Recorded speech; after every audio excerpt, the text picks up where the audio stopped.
Goodness. Well, now I have to follow that, right? So, hold it down, brother. I just want to thank all of you for joining us. Thank Dr. Evans for organizing, and I'm looking forward to the continuation of this this wonderful experience, this meeting of the minds in February, this dialogue.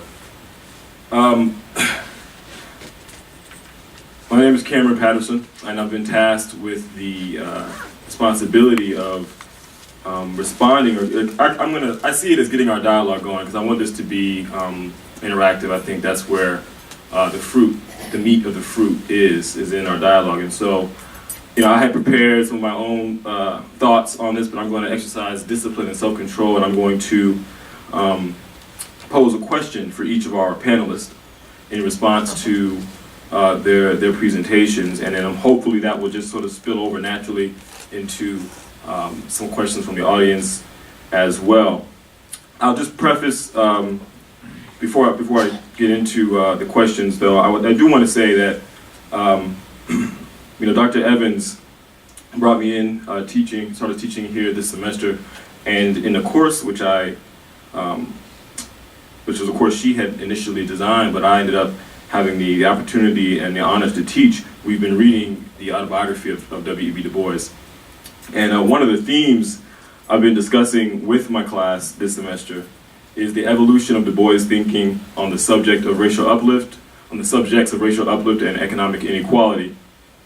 And in his autobiography, you can sort of map the trajectory of his intellectual thought from an emphasis on sort of racial capitalism and integration to more critically, I would argue, and globally informed ideology of Pan-African socialism.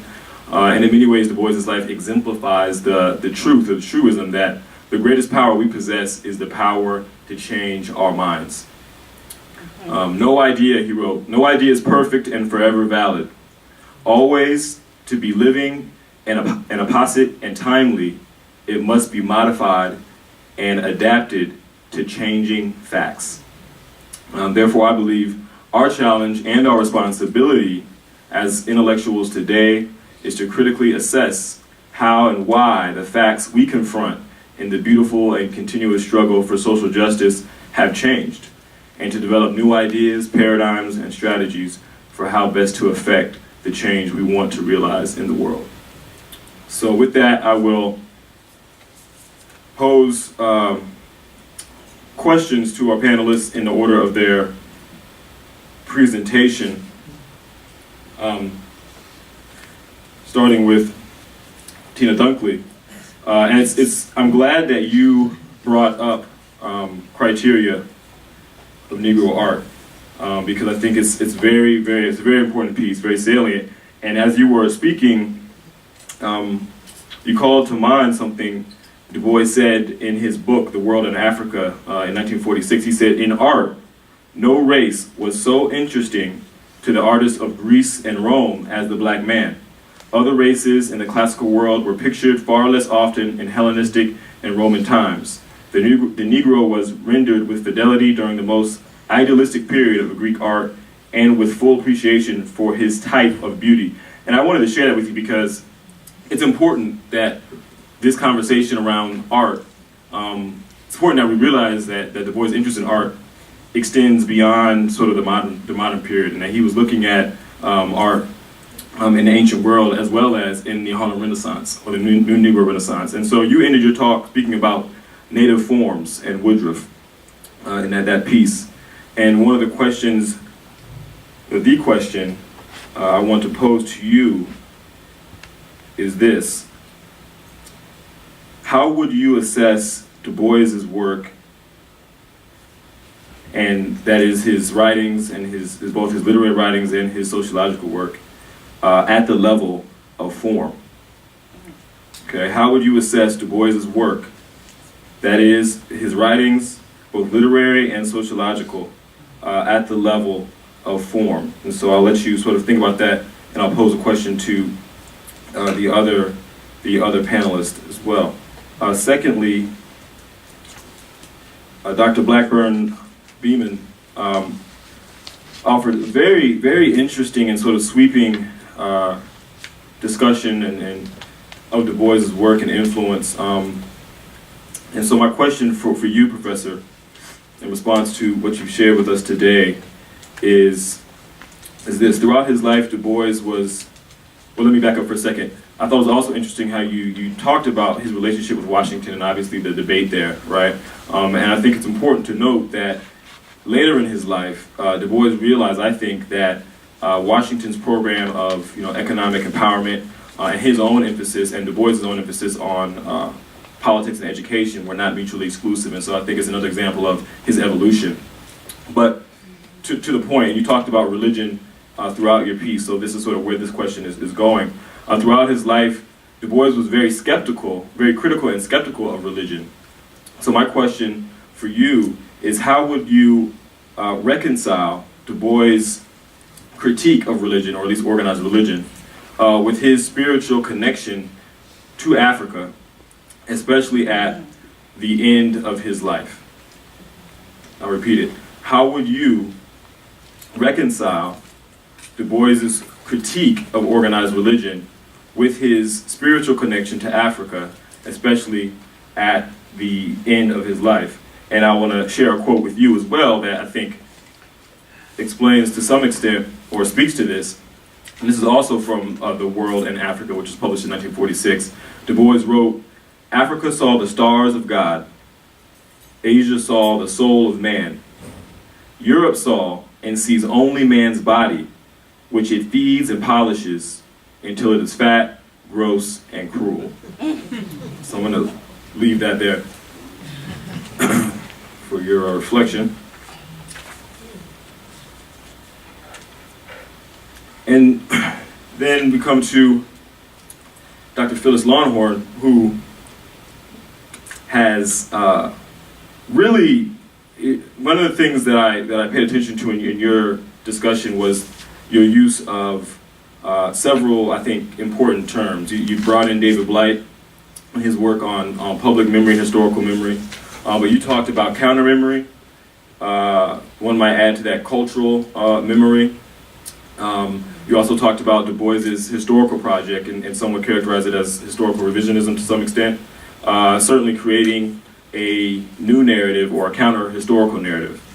And so my question to you is this: how would you distinguish between memory and history? And what is the meaning of Black critical memory, if I can borrow that phrase from Houston Baker, for Du Bois? What is the meaning of Black critical memory for Du Bois in these novels, within the context of his work? Critical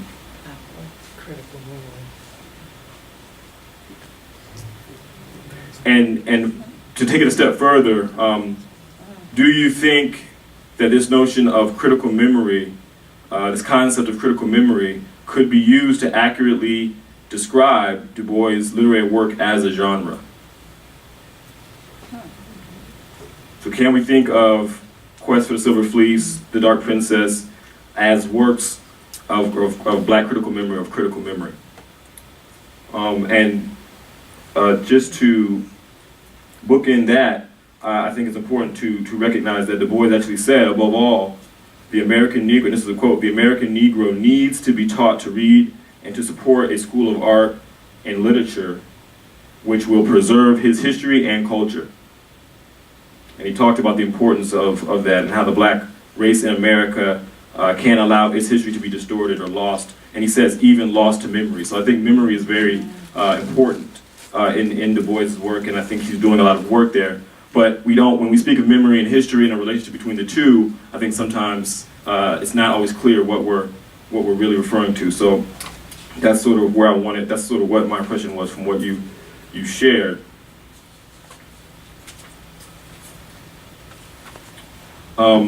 And then Susan Wright McFadder you spent some considerable time talking about Dark Princess, and you brought in Du Bois' work on Ethiopia, which I think is very important because I think it is neglected what Du Bois was, his interest in again, ancient Africa, in Ethiopia, in Kemet or Egypt. And so I think because of his global perspective and his sweeping historical perspective, he finds a way to integrate these things. But what struck me about, in your presentation, you said Du Bois creates his own mythology. You said Du Bois creates his own mythology, and I find that fascinating because I think one of the things that I would like to see happening more is African Americans telling our own story, but also embracing African mythology in a way that Greek mythology is portrayed. And I mean, I think there's a film not coming out now, Clash of the Titans 3 or 5. I mean, there's always this trend and this pattern of Greek mythology, but I rarely see African mythology presented sort of filmically or in our culture in that way. And so when you said Du Bois creates his own mythology, that really struck me. And my question for you is, sort of what is the moral import or the moral imperative in that mythology that Du Bois is creating in these texts? I think there are a number of things we can draw from them. Certainly you can see the influence of Pan-Africanism in The Dark Princess, anti-colonial movements. But for you, what is the moral sort of point in Du Bois, in this mythology that Du Bois is creating through the medium of literature? And then finally, Dr. Black. You know, I wanted to ask you about gender politics in Quest for the Silver Fleece. That was where my initial thought was going. But then you said something that that compels me to sort of ask a different question. And so I'm going to preface it just by reading something brief, but you'll see it's going to come back to this question of agency. So whereas Frederick Douglass employed the discourse of manhood to affirm our humanity in the eyes of the white world, Du Bois, through his literary writings, affirmed our agency by creating characters that were always coming to terms with themselves in relationship to each other, i.e. Bless and Zora, and their purpose in relationship to the struggle for racial justice in America and throughout the African diaspora. The latter being, I think, a significant trope in Du Bois' life. And in his work, African Americans become the subject of their own discourse, right? And it is this subjectivity that Du Bois pursues so vehemently, I would argue, in his allegorical works of political fiction, right? In fact, Professor Henry Louis Gates says that the novelty of Du Bois' place in the black intellectual tradition is that he wrote himself into power. So, as opposed to spoke himself into power, which is sort of more identified with Frederick Douglass and King. And yet, you know, Douglass reminds us that power conceives nothing without a demand. So, and here's my question. If that's true, power conceives nothing without a demand, one must ask what demands Du Bois articulates in his writings, and at the same time ask ourselves what his work demands of us. Okay, so one must ask what demands Du Bois' writings articulated, and at the same time ask ourselves what his work demands of us, both as the heirs to his interdisciplinary intellectual legacy and as the beneficiaries of his political courage, right? And a number of people talked about his persecution by the U.S. government because of his affiliation with socialism, communism. Certainly him and Paul Robeson fell into had that experience. So what, in other words, is our responsibility to Du Bois beyond the mere custodianship of his papers, right? More specifically, how might Du Bois' well, I'm going to leave that alone. But what does Du Bois' work demand of us? And I think you kind of already spoke to that, but I'll leave that there. And the last thing I'll say before people have a chance to respond is, I love the artwork, and I have to give a recognition to Elizabeth Catlett, who passed earlier this month, I believe, or late last month.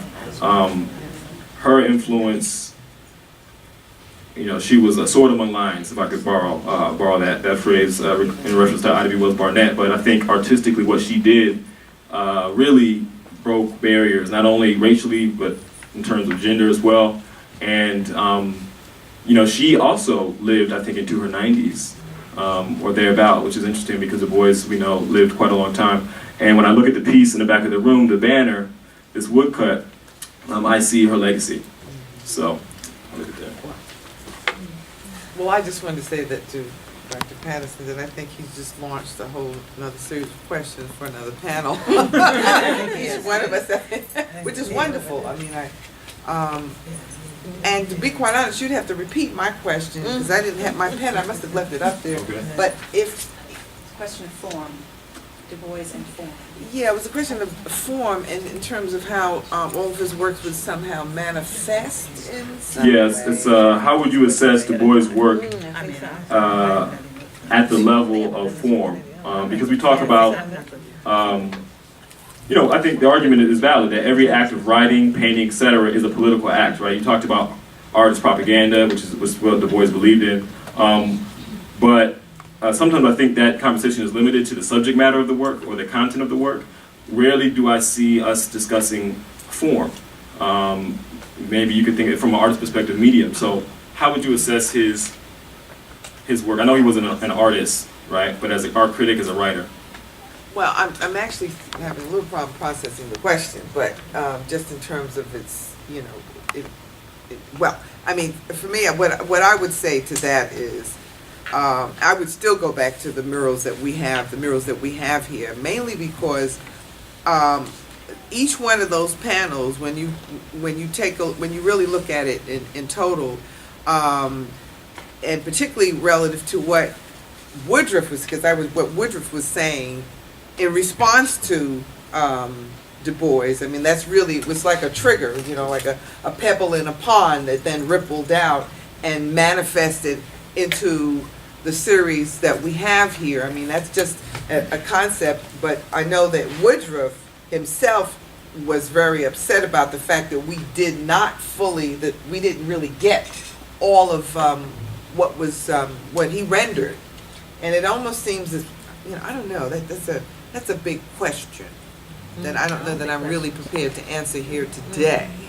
But I would say that I'm going to give this some more thought. I'm not really totally clear on it. And if we could keep the responses brief, because we really do want to Right, have yeah. a discussion, but even though, those questions are phenomenal and Yeah, provocative. they and, are. And, me as the timekeeper, I know I've irritated a whole bunch of people, but I want to make sure that we get to the discussion part. So if you could keep your answers brief as just an opening. I wonder if I could maybe just briefly answer this and have people discuss, because I really have to leave. Okay. I do. Oh, yes, that's fine. I've got something else I've got to work on. So what I would say, when I was reading these texts, both of them, I'm getting this idea. Of course, I'm supposed to think of Jason and Medea, but it kept falling apart. It wasn't working. And I kept having to go deeper and deeper, look up more and more things. And of course, having the Indian princess we have in our department to ask about the Asian side of it was wonderful. I mean, she, like that, could tell me about anyone I asked her about in Indian mythology. More than you could find if you probably read a whole text on it. She's steeped in it. So then I'm thinking, this man, Du Bois, and we know how brilliant he is playing with us. And I kept finding what I'm calling the red herrings. It doesn't mean exactly what it might mean if we look up the name. It doesn't mean exactly what we think it's going to mean if we know Greek mythology. He's forcing us to engage in reading this text. What do we think of these people who he's calling by mythological names, or who he's applying mythological characteristics to? So that is exactly what I meant by that. And I hardly think that Cresswell, who would be the Jason of the Golden Fleece, is a hero. The heroes of Greek mythology had something going for them. They had their flaws, as all people do. But, he was also dealing with a sorceress, Medea, who could do whatever she wanted. She's taken off in a chariot at the end after she kills her 2 children.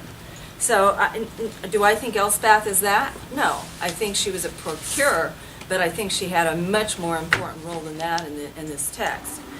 And that's kind of what I had in mind when I said it, and of course you can't get into that, it's another paper. It's completely Thank new you. paper. And I do understand that there are class schedules, and so if you have to excuse yourself, thank you very, very much for coming. I know And that thank you all, you were a great audience, But and we can I continue appreciated as, it. we can continue as.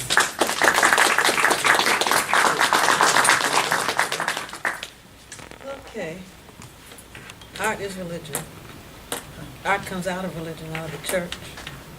And iconography, of course, when you're teaching art, you start out with that symbolisms that, actually getting back to Steve Jobs again, forgive me, and Windows, it's all the same thing. It's the ideas, the kernels of the ideas in little representational symbolisms. And I think that Du Bois certainly understood that art and religion, were inextricably tied, and that all of the arts came out of the church. Dance, drama, sculpture, mosaics, and of course music. So you asked me what did I think he would think? How would he reconcile his critique in religion? I think that's, if he understood that, I'm not sure he knew all that, or if he had taken an art course, but he certainly must have sensed, and he seemed to understand that all of these spiritually based manifestations of man are related. Okay. Thank you. I'm not sure I copied down what you said, but you were saying something about counter memory and oppositional memory, and I Yeah, didn't it get was. the quote. I guess the first part was how would you distinguish between history and memory? And could critical memory be used as a way of describing Du Bois' work as a genre? Yeah, well, I don't know that I could even start discussing that in an intelligent way. I'm sure some history majors, I'm an English major, could to discuss that better than I would here. I would probably, they'd say she's up there mumbling gibberish, and so I think what I've said in my paper sort of is a way for the group to start thinking about what was Du Bois trying to do as he tried to counter and oppose the memory, the prevailing memory and ideas that Americans had at that time, and how he was trying to do it with his two novels. So I think my presentation just needs to stand, and I don't need to add anything else That is that would perfectly all right, probably yeah. be gibberish. Exactly. I'd say that your question was, what does Du Bois' work demand of us? I think two things. One, I think Du Bois' work demands of us to see that most of us, including Du Bois, we really get to Africa by way of force. Du Bois ends up writing about seeking Africa, even in the end going to Africa, not because he initially loved Africa or even loved himself as a Negro, but because Europe didn't love him as much as he had hoped. As much as he loved them. So that's not really a love of self. That is a retreat back to the mother who was willing to love you when the other mothers wouldn't. And I think this is very important because if not, there are ways that we concede. You were asking the question of these mythologies and why we make films and Greek mythology, etc. Because we've not yet agreed that we love Africa or being African. We've agreed that we are. Right. But that's because we can't help it. But that's it's different than saying this is who I am and I love being this. Right. As opposed to this is who I am and I have to relegate myself to being this. Right. Because all others have closed their doors. Right. And I think that what Du Bois' work is demanding of us is to finally get to a place whereby we can look at ourselves. Even this whole notion of art and Du Bois' whole position and I think Tina was talking about Hale Woodruff's position that I don't want to be limited by having to write about to do Negroid subjects. What's interesting is how Negroid subjects are a limitation. Right. Because I don't ever hear whites saying, don't make me paint white people. Right.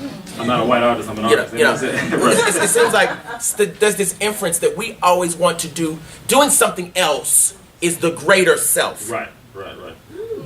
And I think that we've got to get to a place where you understand that you could not possibly, in 50 lifetimes, understand the beauty, the majesty, the elegance of what it has meant to be African on this planet. That's it. And I think Du Bois needed that. Well said. Ashe. And now we open it up for discussion, questions, reflections. If you can, if you have a question to discuss, please make your way to the microphone as we are filming. Don't shake your head like that. Come on, just come on up. Just come on up. And please don't be shy. If, any of you who have questions, we have time for probably 3 questions to address. And please make sure to introduce yourself. Good afternoon. Good afternoon. My name is Regina Bradley, and I'm a PhD candidate in English from Florida State. My question has to deal with kind of what Cameron was bringing up earlier about in terms of shifting representations of agency and race, and how that kind of transformed into this so-called post-racial moment of American identity where race isn't really supposed to matter publicly, but it still defines who we are on numerous levels. So my question is, when we think about Du Bois in terms of double consciousness and art as propaganda, how do we adapt that to this current setting where race as propaganda, so to speak, really isn't considered to be as urgent as it was at the beginning of the 20th century, when Du Bois was really kind of pushing this call for racial crisis and identity and agency? Denial is not the name of the river in Egypt. Go for that. I just started with that. I just wanted to say that denial is not the name of a river in Egypt. Now, I got that here in the South. I don't know if you've heard that. The issue of urgency, and I guess, and there was something I heard on the TV just the other day before yesterday, was a panel of people saying that, the current generation does not see race as an issue. They don't see race the same, which I really do understand from one perspective. But knowing that there still are toddlers in this country, black and white, when given the choice to choose between a black doll or a white doll, they will inevitably select that white doll. As toddlers, tells me that it is still urgent and that we're still caught in this web of denying what is really in front of us, because it really is a painful scenario to have to confront. It almost seems like a game that we can't really, a war that we can't win on a certain level.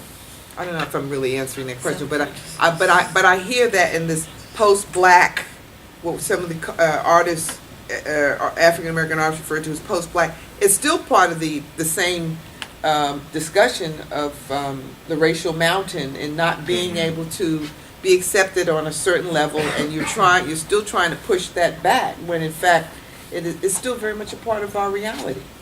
I don't know. Well, I'll simply say that, and you know this, but we won't be post-racial until we're post-racist. Okay. Quite simply. So I think that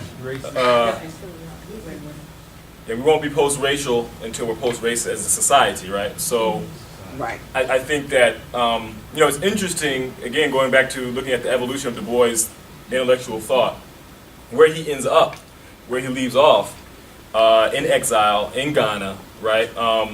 Really, and his perspective, his worldview has been enlarged by his travels. And he's really, at the end of his life, critiquing Western materialism. He's critiquing capitalism. Especially toward the end of his life. And so I think, Du Bois, at the end of his life, understands the relationship between race and class, and his analysis of the race problem is part of his analysis of materialism, global economic capitalism. I mean, he's very prescient in his views in 63 by the time he gets to that point. And so, in fact, he says at the end of his autobiography, I'll just share this with you, perhaps the most extraordinary characteristic of current America is the attempt to reduce life to buying and selling. Life is not love unless love is sex and bought and sold. Life is not knowledge, save knowledge of technique, of science, of destruction. Life is not beauty except beauty for sale. Life is not art unless its price is high and it is sold for profit. All life is production for profit, and for what is profit but for buying and selling again. So I think Du Bois is extremely, extremely critical of social economic inequality at the end of his life. And I think that's where he was going. And it's not to say that he was moving away from race, but I just think his understanding of the Negro problem in America was coupled with, you know, his critique of capitalism. I think that we,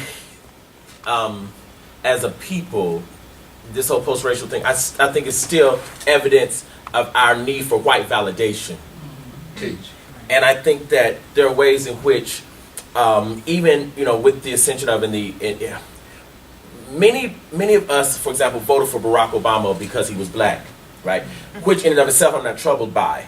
What I am troubled by is the magic we thought he would be able to do, simply by being black and being there, right? But this goes back. This exposes a kind of this whole mythology of black exceptionalism, right?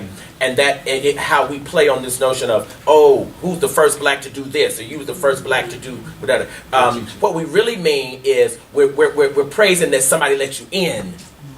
We're not really praising the substance of what one would actually do in that place. Good analysis. You know, and so I'm pressing us to rethink this whole notion of being post-racial. And what's interesting too, to be post-racial seems to suggest that race is a problem. Race is not a problem. Racism is a problem. Right. Right? You know, this whole notion that we want to get to a place where, you know, we don't see color and color differences. I don't want to be there. I don't want to live in such a place. I want people to be very clear that I come to the table as a black man. I was never a man when I wasn't black. You know, that those two are one and the same for me, and that one is not a limitation, right? I think what's tricky is us trying to figure out which one is the adjective and which the noun. Well, we have to start to look at variety being the spice of life, and the fact that differences are not negatives; they can be positives, and we need to start looking at that, because we're going to all need each other. I say the only way to bring this world together in terms of thought and belief and what have you is let somebody come in here from outer space. When they start coming in here to get us, I think we'll start to get together, or at least we'll think about it. And that may happen before we know. You may have. Final questions? Some of these differences will disappear. Okay, I will close this seminar understanding that it's not a close, it's a pause, because I fully anticipate that these discussions will continue to grow between us here at Clark Atlanta University, definitely in the AUC in Atlanta and emanating out. But I do see it as, again, a blessing to be a part of creating and recreating this forum for discussion and dialogue for people that we take for granted every day, that we may have had one class with, that we tangentially celebrate, in 30 years of work here, but that we get to take a look again at what we have right here, and not always think that the best of the best is at the other places, that we have to go there or even get that type of validation externally, because this is the validation, and this is definitely the work that needs to be done, that, moving from margin to center, as we understand where work lies, where power lies, where spirituality lies, where art lies, all of the topics that Du Bois covered.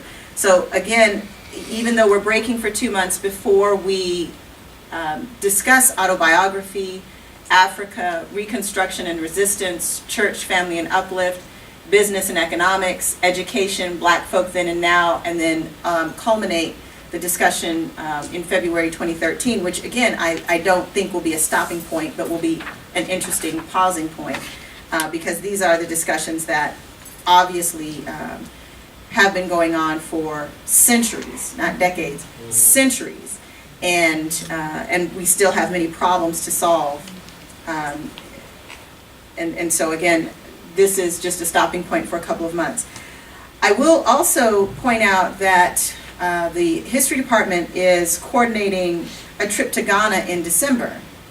So for those of us who have not yet been, we are coordinating, and by we I mean Dr. Charmaine Patterson, who has taken this on as a labor of love to coordinate a trip to Ghana for 10 days during the winter break this December in preparation for the February. So if you are interested, please contact the Department of History, ask about Ghana, and particularly Dr. Patterson, who is, not Van Patterson, but Dr. Charmaine Patterson, who is coordinating the effort.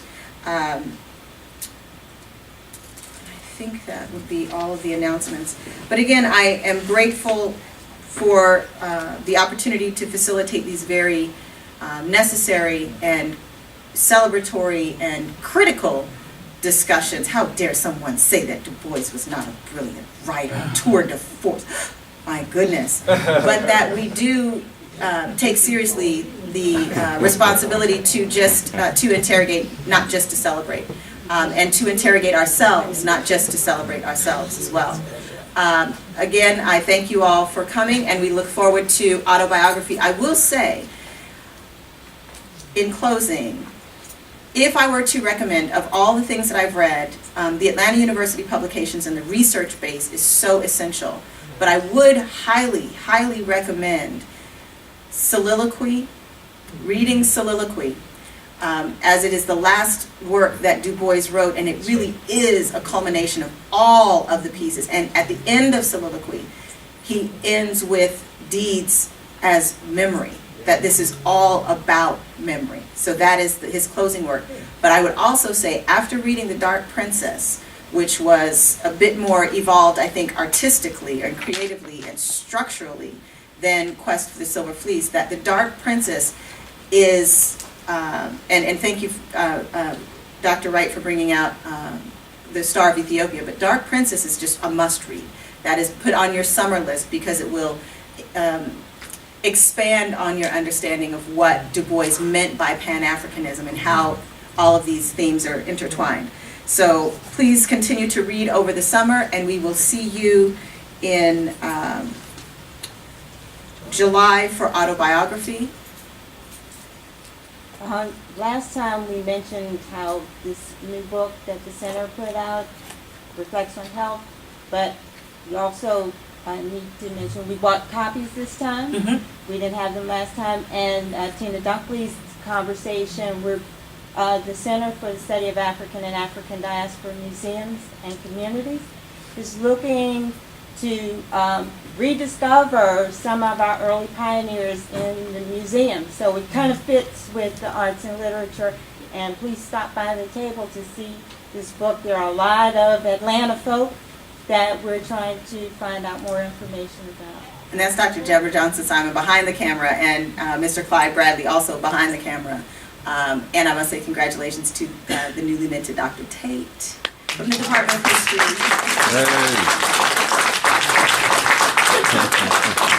Rachel's Tate, who's been essential in pulling together a lot of the necessary resources. Again, thank you very much, Professor Hickey, for bringing the student art. Take time to look around and continue this sojourn.